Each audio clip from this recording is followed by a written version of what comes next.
All right, coming to you from the Travelers Inn in Eugene, Oregon. It's Huddle Shuttle Live. I'm Archie. I'm Archie's dad. I was actually feeling a little bit under the weather Thursday, so I had to skip. Today, we were planning to skip anyway to go to the game.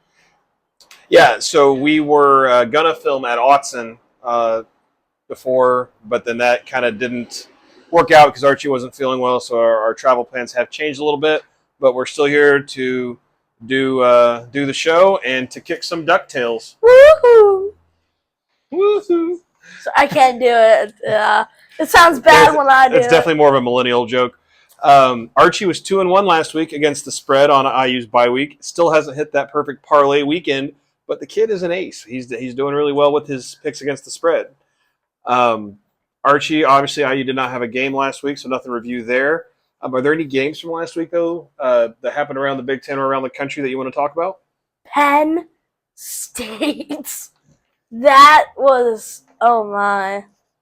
Do you think, how hot is James Franklin's seat getting? If he doesn't beat IU or Ohio State this season, he's out of there. Think he'll get fired? Yeah, no doubt. If he loses this week to Northwestern, does he get fired Yes. this weekend? Yes. That's rough. That's rough. Might be. Texas. Let's talk about the other Arch in college football, Arch Manning. Tell me about what do you think about Texas and He's their making me Florida. look bad. All the Archies, he's making me look bad, and all the other Archies. Well, he's just. I mean, the Mannings do have a history of not beating Florida. Yeah. So maybe he learned that from his uncle Peyton. But Did Ole Miss beat Florida? I'm sure that they did. Eli, the worst one, might be the one that beat Florida the most. But you think Texas can come back and put it all together? No chance. Top-ranked team to start the season. Now I think they're out of the top 25. Yeah. If they beat Oklahoma, they're probably going to go up to 20, but yeah. Yeah. Not likely. And then our boy Brendan Sorsby at Cincinnati, they ran out to a big lead last week against, I think it was Iowa State, and held on to win the game. You think Cincinnati might be challenging for a playoff spot? I think they're challenging for a 10-11 seed.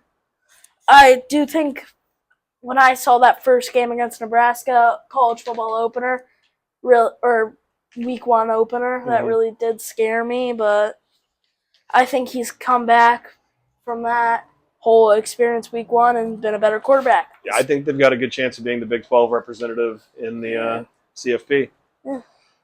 We're just going to move on ahead real quick to this week's games before we talk about the Oregon IU game that we're excited about. We're here for. So first off, we've got Ohio State at Illinois. Illinois plus 14.5 points. What do you think, Archie?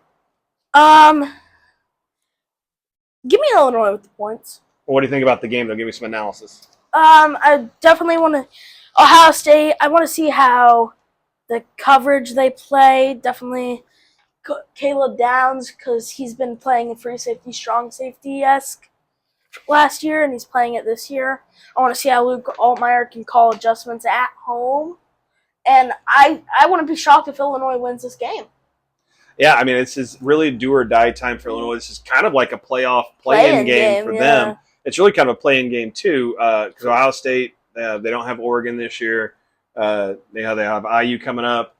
Oh, I'm sorry, they don't have IU coming up. They have Michigan at the end of the year, but they're really going to be favored in every game. Yeah. This will be their last big stepping stone. I think if Ohio State wins this, they're almost a shoe-in for the playoff. Yeah. And Illinois needs this win to have a chance of being in the playoff. And we're praying Illinois wins so you can go up in the rankings. Yeah. We want Illinois to win for 2 reasons. So knock off someone ahead of IU, and also makes the IU destruction feel a lot better. UCLA, obviously we talked about them beating Penn State. Have they turned the corner? And then how do they look at Michigan State, with Michigan State favored by 7.5? I think UCLA will win the game. You think they'll win the game straight up? Or yeah, you think straight up. Okay. Fun fact, I saw this a few days ago. The UCLA head coach didn't learn how to use the playset. He's never practiced with it. Oh, the headset? Yeah. It's insane. He couldn't talk to his quarterback. It's like. So do you think UCLA has turned that corner and it might end up making it a better run at the end of the season? Yeah. Maybe like a good semi-good bowl game. And then if Michigan State loses, what does it say about where they're heading, with Aiden Childs and where they're trajectory is for the season. Yeah, I think Aiden Childs is a senior. I think this year. I think if he doesn't have some big plays in the next few years or the next few weeks, he's not gonna really have any chance at the NFL. But sorry, that's a little off topic. I'm curious how UCLA, obviously their defense held really strong in the first to third quarter against Penn State. Yeah, so I'm curious how that's gonna work. Okay. Penn State is a big favorite by 21.5 points, hosting Northwestern. Can James Franklin stop the bleeding? Is there any chance that Northwestern goes into Happy Valley and knocks off Penn State? Yes. You think there is a chance? Yeah. Okay. You think that'll happen? Probably not. I don't know. Where are you at with the spread? Northwestern. You think Northwestern? Yeah. I don't think Penn State's too What? good. I mean, how disappointed are you with the performance of? I mean, they brought back Nicholas Singleton, Katron Allen, Drew Aller.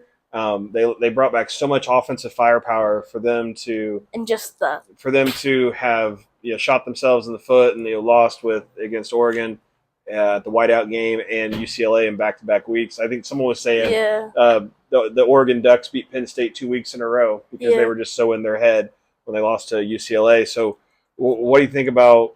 Are you disappointed what Penn State's done this year? Yeah, but it makes us look really good if we get on there and beat them really good. Does it make IU look really bad if we go in there and lose? Yeah. That ain't gonna happen. Yeah. Damn straight. So far we've got Illinois with the points. UCLA to straight up. That's your big upset. Your dog of the week. You have Northwestern with the points. And our fourth game, Nebraska at Maryland. Maryland suffered their first loss of the season at Washington last week. How are those teams looking? And Maryland is plus 6.5. Who do you have for the game? Maryland or Nebraska. Laying the points. Yeah. So you have Nebraska. Okay. Yeah. And what do you think about the two teams and how they're looking through the season? Dylan Rails looked kind of just how he did last year, average. Malik Washington's looking okay, and I just want to see if it's good because it's either gonna be a slug out or a shootout. It ain't gonna be 28-4, like 28 to something. Okay. So here's for the main event. Let's talk IU versus Oregon. I'll tell you what Oregon brings into the game. They're scoring 46.6 points per game. How many is IU at? A little, just about the same, actually. A little over 1,300 yards passing, just under 1,200 yards rushing. They spread the ball around fairly well to 3 wide receivers and a tight end, with each around 200 to 300 yards receiving. They have 2 main running backs that are splitting carries, but their QB Dante Moore is a threat on the ground as well. On defense, they're giving up 12.2 points per game. They've made 5 interceptions, had 9 sacks, and 22 tackles for loss. Archie, what are your thoughts? That defense is scary, but also giving up 12.2. That's pretty much just when they gave up 0 against FCS schools, and Oklahoma State, and Oregon State. Like I said, trash schools. Yeah. Yeah, and like Penn State, they let up 30, I think, and then pulled up that W. Any other thoughts?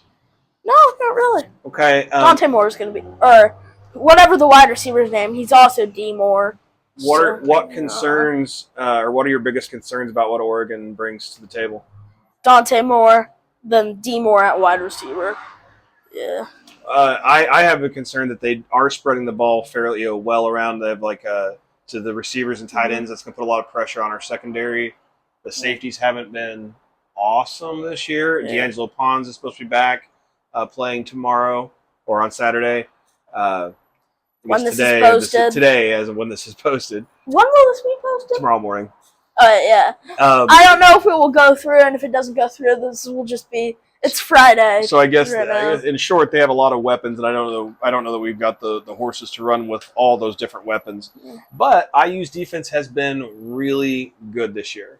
Do you have any statistics on what they've been bringing to the table? The 49 tackles for loss. 49. And a lot of them could have been a lot of them should have been sacks, but they end up being runs, Yeah, we got 16 sacks, Yeah. 7 interceptions. And that's not all against FCS schools. You know, that's there's some that's against Illinois. Got sacked 7-8 times. Yeah. The blocked punt by Pons. The block punts have been. Oh my god, that's why he was totally out for last week, man. But the tackles for loss, the run defense has been really good. Do you think IU might be able to stonewall the Oregon running game the way they've done it for everyone else this year? Yes, I do think we will be. And I think, honestly, we have to run the ball. The goal is we go up by a touchdown and then just chew clock. Like, I don't care if it's the first quarter, the second quarter, the third quarter, 2 minutes left in the fourth. Are you concerned at all that the IU coaches are going to call a conservative game plan like that and it may not? Like we did against Iowa, yeah. I'm very nervous about that. But do you think IU will be able to run the ball effectively when it comes to it? I think so. Just seeing how that defensive line. Yeah, Well, I think one of the bigger things that's going to come up with whether they're able to run the ball is will they be able to handle that loud Oregon home crowd? We obviously didn't look awesome handling the Iowa crowd 2 weeks ago, Notre Dame last year in the playoff, or at Ohio State last year. Yeah. Do you think Cignetti and his staff will be able to get that figured out? Hopefully. I mean, I'm really just nervous about like offsides or false starts. You know, it's just nerve-wracking having an away game. Yeah. At any stadium, really. I do hope that no matter what, if it gets to a situation that, you know, Oregon keeps sending the house the way Iowa did, we don't run right into an all-out blitz every time and get stoned at the line of scrimmage. Because, man, that was frustrating. They would run cover 0. Well, yeah. Everyone in the box. And they got burned on it the last time. Iowa did. And we refused to change the play call. Yeah. And it made me so mad. As I had said before, D'Angelo Pons is expected back to, this week to play, which is huge. Do you think he'll be matched up with D Moore? Yeah. You think he'll be able to slow him down? Yeah. I think they're going to try and go to the second and third wide receiver and tight end. Okay. You know, I would think this might be the kind of game where you'd want to run more zone, but they did that against Iowa and he got nickel and dime down the field. Do you think they stick with the zone or do more man and pressure? I think we do a little more man, but we still run fairly a bit of zone. Okay. And then, speaking of pressure, do you think IU will be able to get pressure on Dante Moore and get him to make some mistakes? Because that's where he's still just a redshirt sophomore. He's still a young player. You think they'll be able to do that, get home on him, and get some of those tip balls and INTs that we've been having all season? Yes, but he's Dante Moore, he's very versatile. And I'm curious, or I'm a little bit nervous, to be honest, about him scrambling around, you know? Our ends haven't been awesome getting on the edge. On contain on the edge. So I think we're going to have to keep like a linebacker. Keep a spy on him? Yeah, keep like a QB spy at all times. Okay, so the big question, the spread is IU plus 7.5. They're favored by, or Oregon's favored by more than a touchdown. Who you got with the spread? Can you pick first? Because it's just hard. I'm a homer. I pick IU. I always bet IU against the spread. It's hard. I came into this game thinking I was going to pick Oregon. And I think it might be the right pick. But fuck it, I'm an IU fan. Let's do it. IU with the points. Let's go Hoosiers. So we've got Illinois, UCLA, Northwestern, Nebraska, and those Hoosiers. IU. All right. I really do think Oregon's going to win, but for the state of me being an IU fan, fuck it, IU. All right. And we're going to win the whole game. Ah! So that's we have seen a lot of IU fans here too. Yeah. So this has been good. Oh, also we didn't even get to. I forgot to even bring up earlier. we walked around a little bit. We did a little bit of Oregon sightseeing today. Talk about the things that you did here on the stadium. We went to Prefontaine. Oh, it's a Priest Trail across the river there by Autzen. Yeah. Walked that. The Autzen Stadium's huge. Autzen's beautiful, and their facility's huge. The game day location we went to. Oh, yeah, we went to the college game day location. There's a pizza place across the street that we went to, and Tracktown Pizza was pretty good. He was, like I said, he's not feeling well, so he didn't end up having any. Once we got in there, a little pizza buffet at lunch. It was pretty good. Yeah. But we ended up, like, a few minutes ago getting lunch. We went to Hot Mama's Wings over here by campus, which was pretty good. Yeah, and then we went to the grocery store, and then we got back here, unloaded all the stuff. We drove down from the Seattle area this morning. The drive was beautiful, seeing the mountains in the background. I stayed up the whole time. I saw the Pacific Northwest is gorgeous. Yeah. We saw a tree on fire. It was like a single tree on fire halfway up. Must have caught an ember from the wildfires happening over by Mount Rainier or something. Yeah. That was the weirdest. That was a weird thing to see. It was at the top of the tree too. Yeah, it wasn't at the bottom. It was at the top. Yeah, that was odd.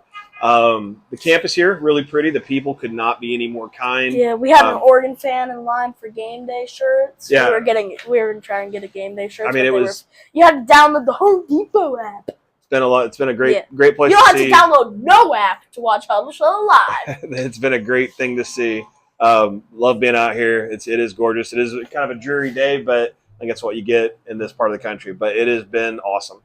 But anyway, that's all we've got for this week's Huddle Shuttle Live. We'll be back in the RV lot next week.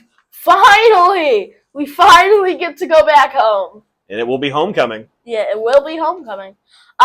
We totally haven't gone home yet. Yeah, we've just been on the road. Yeah, we've just been on the road the whole time. We drove from Iowa straight to Oregon. It was like a week. Michigan State Spartans next week for homecoming. So that's going to be a good time. I can't wait to be home again and we get the rally towels.